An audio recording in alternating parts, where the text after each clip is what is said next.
A Sapphire Running Zone podcast. Hi everyone, this is Tim from the Sapphire Running Zone. Welcome to another of our podcasts where we talk to fundraising managers from charities who love to run. And today we are welcoming Lucy, and Lucy's going to tell us where she works very shortly. Not only is she a keen runner, but she's also done some fantastic charity challenges in Southeast Asia. So we'll have a chat about those. And we'll also talk about some of her fundraising tips. So welcome, Lucy. Tell us where you work and what you do. Thanks, Tim. Thanks for having me. My name is Lucy Carpenter. I joined Hospice UK 2 years ago to lead their Compassionate Employers programme, and my role on a day-to-day basis is to deliver training and education into workplaces to better support their people through diagnosis, through caring responsibilities, and through bereavement. So, my role sits directly in the income generation team. So, all of the training that I deliver is directly fundraising for Hospice UK and making sure that we can continue to support the hospice sector. So, it's great to be here. Thanks so much for having me along. Great. No, thanks for joining us. So just tell us a little bit more about the work of Hospice UK. Most hospices are local community-based charities. They have their own functions, their own board of trustees, their own fundraising teams, and many people will find themselves connected to their local hospice through lived experience. And what we do really here is to try and make sure that that support can continue. So we do an awful lot of work around campaigning, so making sure that the hospice sector has a unified voice, making sure that all of kind of governing bodies and governments are listening to the needs of the hospice sector. You might have heard some of our campaigns over the last few years calling for fairer funding for the hospice sector. And the reality is many hospices are under incredible financial pressure at the moment with the rising costs of care and the national insurance increase last year, obviously impacting their workforce, and trying to keep up with all of the kind of rising costs of running facilities like hospices. It's a huge cost. So we do an awful lot of work to try and make sure that people understand what hospice care is so that we can kind of demystify those conversations so that people understand the importance of the service and continue to support the sector. We've got wonderful runners that run for us every year at the London Marathon. We also have a host of other running events that we are at every year, that we have runners at every year. So we couldn't do the work that we do without our fundraisers, without our corporate partners. There's a huge amount of work that goes into protecting the hospice sector, and will always be there, I think. Just tell us a little bit about your running background. When did you Yeah. start? So I wasn't a runner for a long time. I've always enjoyed being outdoors. So I did a lot of walking. I used to love walking. I was crazy and got a Springer Spaniel as my first dog. And I did absolutely zero research on what that meant and had to fall in love with walking because of it. Because, oh my goodness, he took so much energy and so much exercise. So I became kind of a long distance walker, I suppose, to begin with. But actually, I found running when I was about 8 months postpartum. So my daughter was about 8 months old. I was just stopping breastfeeding and I needed something that was going to give me a bit of a sense of identity. I'd kind of gone through that crisis of being quite an independent person. And suddenly, this tiny little human is massively dependent on me. And running was something that I thought, you know what? If I can do like Couch to 5K, I can get out, run around my block for 20 minutes, and then if my husband desperately needs me, I can be home, within a couple of minutes, and it won't be too bad. So I started Couch to 5K nearly 2 years ago, actually. I think probably it's pretty much the anniversary of my entry into the running world. So I started Couch to 5K, amazing app. I think one of the biggest challenges is I was quite overweight at the time. I was really paranoid about what people might think of me running. I was really in my head about the concept that I'd have to run consistently for a period of time. And Couch to 5K really helped me understand the balance between running and walking, and that it's still a run even if you walk for a bit of time, and that it doesn't have to be a certain pace. And actually, one of the things that I think made me fall in love with it so much was that I saw the progress so quickly. For the first day, you maybe can only run for 30 seconds. And then within a week, you're, oh my goodness, I've just run for 2 minutes straight and I haven't even thought about it. And within a month, you're now doing 15 minutes and you're able to run and comfortably kind of yeah, comfortably run. You're less aware of your surroundings. All of those breathing things that you have at the beginning where you're like gasping for breath kind of go away. So I really fell in love with running then, and I married a man who was really into endurance exercise, and so I was talked into signing up for a half marathon. So I went from couch to 5K to 5K to 10K plan to 10K to half marathon plan, and I kind of built up over that first year. And yeah, I just totally fell in love with it. And now it's such a massive part of my mental well-being and part of my identity and part of what I love about my kind of routine. And I've definitely had my battles with it. I've kind of fallen in and out of love with it over the last couple of years. I think there's periods of time where I've not been running, but actually, as soon as I get back to it, I realize actually it doesn't take very long to build back up to where I was before. So, um, yeah, that's a little bit about the last 2 years, I suppose. Right. And what events have you taken part in? So talk about your treks and your running events. Yeah, so my first kind of challenge event was when I was 18, and I actually did it for my local hospice. It was for Helen and Douglas House Hospice. My friend had been cared for there after she had a really awful accident when we were about 12 years old. So she'd been cared for by Helen and Douglas House for a number of years, having respite care. And then sadly, she died when we were 17, and I wanted to do something in her memory. So they were doing a overseas trek in Vietnam, and it was 100 kilometers across 5 days trekking. And I thought, yeah, I could walk. That's fine. Didn't really think about anything else. I was 18. I really just thought, wow, might go abroad, do this challenge. And it was one of the best experiences of my life. I learnt so much about myself that week, and I learnt so much about the culture of Vietnam. And it was so wonderful. We did this trek where every day we kind of had set distances, and every night we'd end up at a different homestay. So we were staying in these really remote villages, and it was so fascinating. And for that, I raised nearly £10,000. I think I was just shy. It's like 9,200 maybe. But it was such a massive achievement because I kind of set out to raise about £2,000 for it. Then a couple of years later, I went to Cambodia, and that was actually just after my dad had died, in memory of him. And I raised about £6,000 for that. Very similar. It was 100 kilometers across 5 days. And again, just absolutely fell in love with the culture and the community and the endurance side of walking relentlessly for that long, in incredible heat and humidity, like something that you're not really exposed to here in the UK. So when it came to running, it didn't really feel too scary to sign up for challenges. I think sometimes it can feel really daunting going from that couch to 5K to doing a challenge. But actually, signing up for races, I found was something that I wasn't too nervous about, and something that I totally loved as well. I love the buzz of the excitement. I, of course, got these nerves about, oh my goodness, I'm going to run a half marathon, and I thought, it doesn't really matter about time. I just want to be able to do it. So I did the Hackney Half was my first half marathon, which I did last year, 2025, and then I did October last year as well.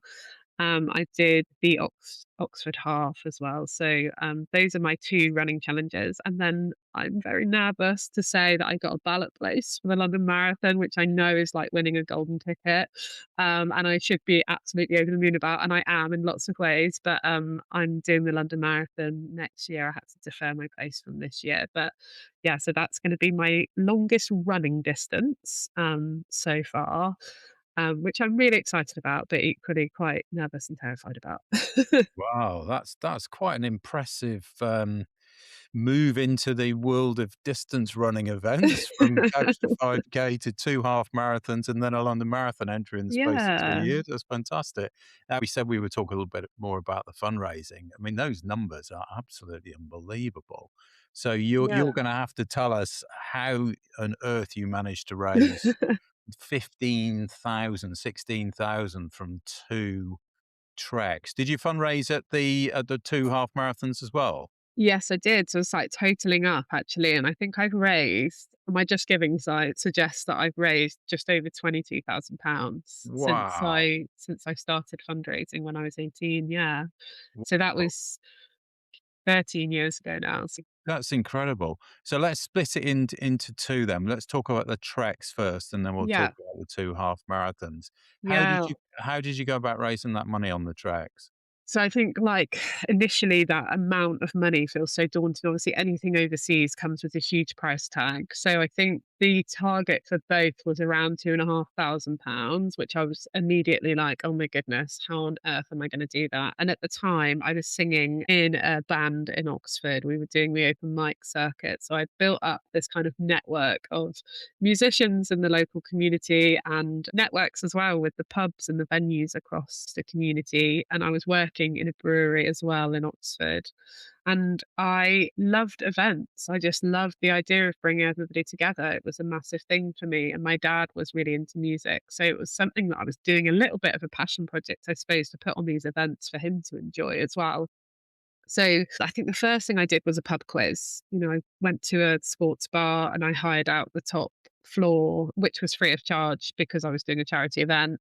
I roped in all of my colleagues, all of my friends and family who live locally. I charged a fiver per person to come and do this pub quiz, and then got some donations from friends who would bring a bottle of wine or a bottle of fizz along so that we could give out some prizes at the end. I think that probably raised maybe £200-300 in one night. On the night as well, I was kind of trying to take my little tin around, saying, any loose change. Once people have had a couple of drinks, they're more likely to part with any cash. Obviously, a little bit harder now when nobody carries any cash with them. But some of the kind of bigger events that I organised, which was really where that big money kind of came in, where I was, raising sort of anything between 800 to £1,500 per event, was I would, organise a venue that would have us for the day. And the beauty was they got, somebody to essentially organise a free event for them, which normally they would pay for. I'd rope in all of my friends in the music space to come and do 30-minute sets, and charge people a small amount on the door. And one of my kind of biggest areas that I probably did really well in was that I negotiated with the venue that I would get a percentage. So like I said to the place, if we had 100 people come in, that they would give me 10% of the profits made on the bar, and that gave us a few extra £100. And then once people were at the event, I would run a raffle, I'd run challenges, things to try and get people engaged whilst they were there as well, so that they hadn't just paid a couple of quid to come along, but also they're kind of buying into a little bit more about what we're doing, why we're raising money, but also like they're getting a little bit more for their money whilst they're there as well. I think one of the biggest challenges in fundraising, especially now, is that people want something for their money. It's quite easy to get quite out of pocket quite quickly with fundraising if you're putting on events that you're funding, and then you're asking people to pay for something and you're not really making a profit off of it essentially. So I think, speaking to those local businesses, seeing what events they have coming up, seeing if there's any chance you can have a stand there if you can't put on your own event, or indeed going all out and planning your own event. Canva became my best friend. I was making posters and lineup sheets, and I became really kind of like interested and crafty in that space. And I really loved it actually. I think, there's a real buzz about getting people together, and now more than ever, I think people are bored of doing anything online. So the opportunity to bring people together is definitely kind of a big part of fundraising for me. And my plan this year, I mean, I'm going to fundraise for London Marathon. I've roped my husband into entering for a Hospice UK place as well. So hopefully he'll get a charity place and I'll have a ballot place, and together we can fundraise. And my plan is to do some more events this year. I've got a little one now, so I'm going to do some family fun days, try and get some local organisations roped in for that sort of thing. At previous events, I've had face painters come along, as well as bouncy castles that have come along for free during the day. You'd be amazed how many businesses have kind of pro bono options if you reach out to them. So, especially if it's something in your local community. So, I think it's always worth that ask. When I was doing my fundraising in my early 20s, I had a little bit of a bonus in that I kind of was working in the space now. So I knew a little bit about being a charity fundraiser, and I was able to lean on my support at work to say, like, how do I approach businesses? But there's lots of charities, and Hospice UK is one of them, that if you're reaching out to businesses and you want support with how an email might sound or what kind of regulation you might need to think about in terms of venues. And like charities are really willing to help you put on these events. They'll send you out balloons or banners to help you decorate. There's so much that you can get out of charities to support you put on these sorts of community events. So I think that's a real kind of lesson for anyone who does want to do in person things for sure. There is a huge amount of work that goes into these things, isn't there? But Yeah. the rewards can be very significant if you get it right. Now, you talked about the two running events. Did you focus primarily then on social media and didn't do events for those? So I didn't do any events for the last two. I'll definitely do some events for London because I want to try and maximise the fundraising. I have a ballot place, but I want to support my husband reach his target as well. So ambitiously have kind of put 5 grand on our heads to raise this year, so that we can hopefully raise both as if we had charity places. And yeah, so I'm definitely going to do some events this year.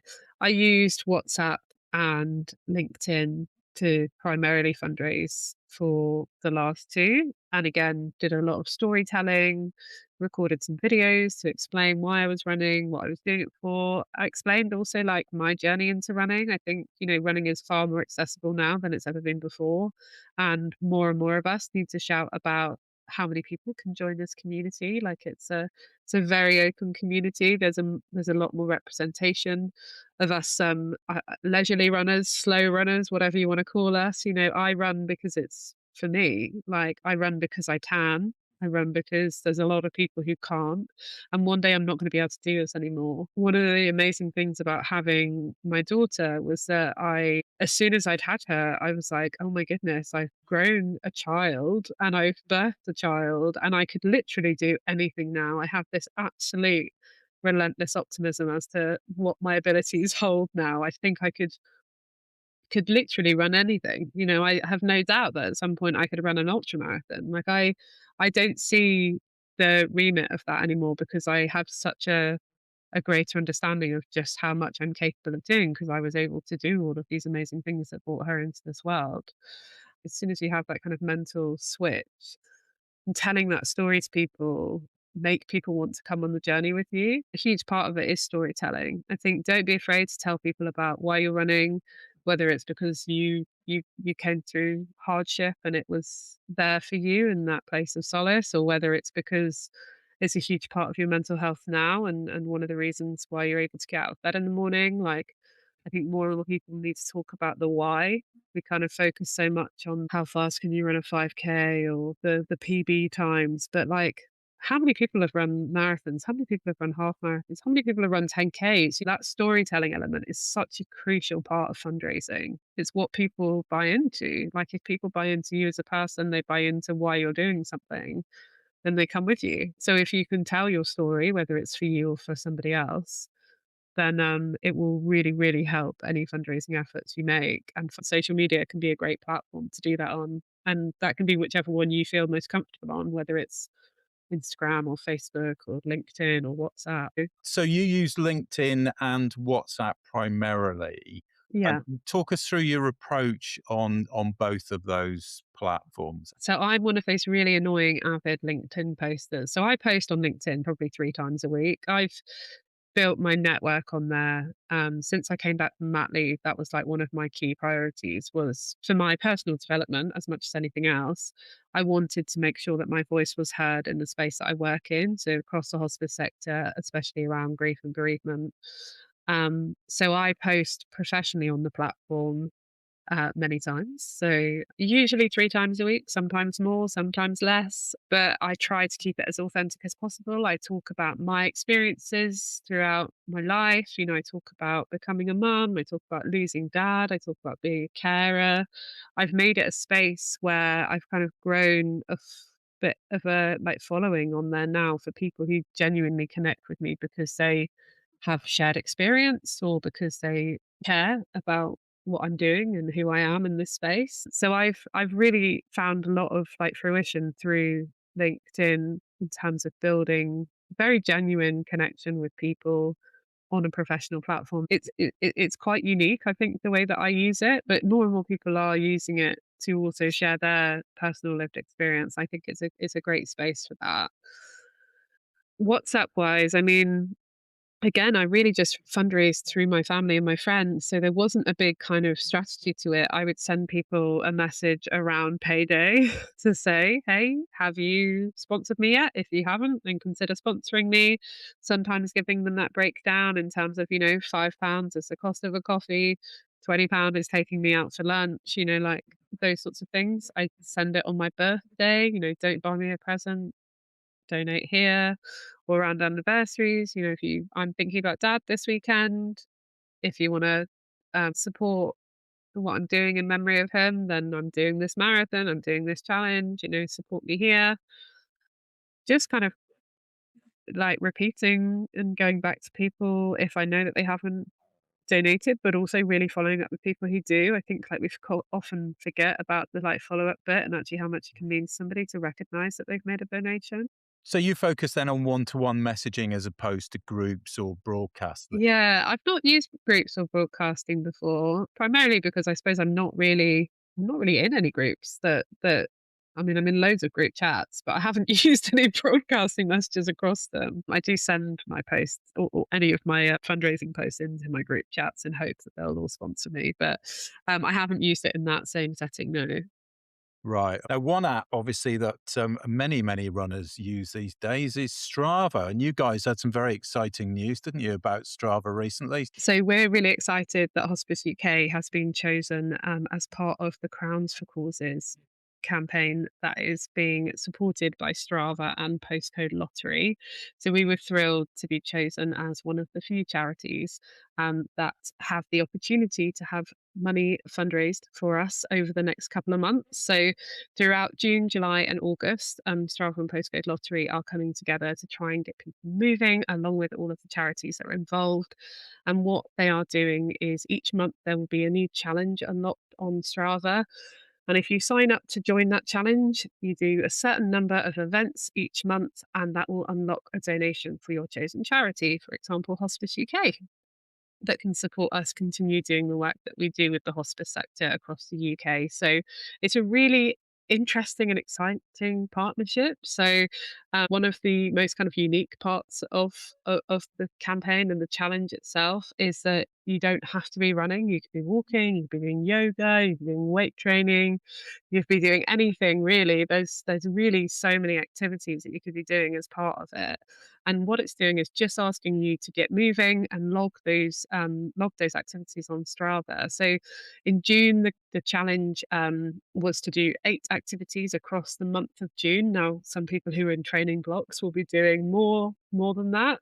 Many of us will be logging walks most days, or logging runs, or cycles, or whatever our chosen sport is. So in July, we have another activity coming up, which will be to do 4 hours of exercise across the month of July. So if you log 4 hours of exercise on Strava, you will unlock £50 for Hospice UK. So it's a really great initiative. And you can have a look at our socials on Hospice UK's Instagram and Facebook and LinkedIn. So you have the first 8 days to sign up for the challenge, then you've got the rest of the month to complete the challenge. And then at the end of the month, you get to choose the charity that you unlock the donation for. So it's a really unique challenge as well, because it doesn't require you to do any fundraising yourself, which is quite a nice way to kind of get into the fundraising world, I suppose, is that actually that money is already in a pot donated by Postcode Lottery, ready to be donated to the charities that you choose. So it's a really great opportunity for us to raise some much needed funds for hospice care, and also raise the profile of getting people moving across the UK as well.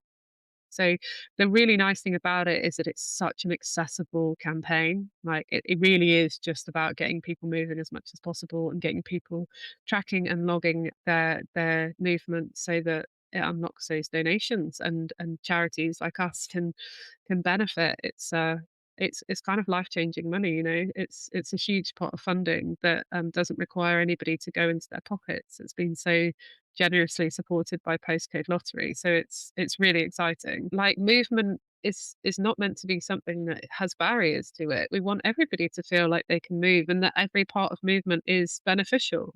It can be as simple as walking. Like, it's those extra steps can be really transformative if you see that distance building, whether it's walking, whether it's running, you will see that benefit, and that's hugely important. And I think sometimes we go through those mental blocks. And I know that many people listening to this who are possibly like maybe at that middle stage of their running, where you build up, you do couch to 5K and you build up to 5K, and it feels like such an achievement when you get to 5K.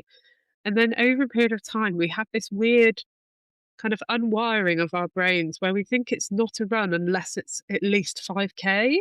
And I'm always in that mental battle where I'm like, do you know what? I don't have it in me to do 5K today, so I just won't run at all. Well, actually, I could go for a 2 or 3K run around the block and be back here in 15 minutes or 20 minutes or 25 minutes, however long I want to take, and it still counts as a run. And I think sometimes it's just about kind of normalizing that we don't all have to be chasing sub 35Ks. We don't have to be chasing 5Ks at all. Like, movement is movement. It's been an absolute pleasure to have you on the show today. So I'm very grateful so for coming nice. on, and good luck with the training, and then the training for the ultra, obviously, which Oh my God. will follow Yeah. soon after, I have no doubt. But thanks so much, Tim. Really appreciate it. Thanks for listening to this Sapphire Running Zone podcast. Keep checking back as we have lots more podcasts coming soon.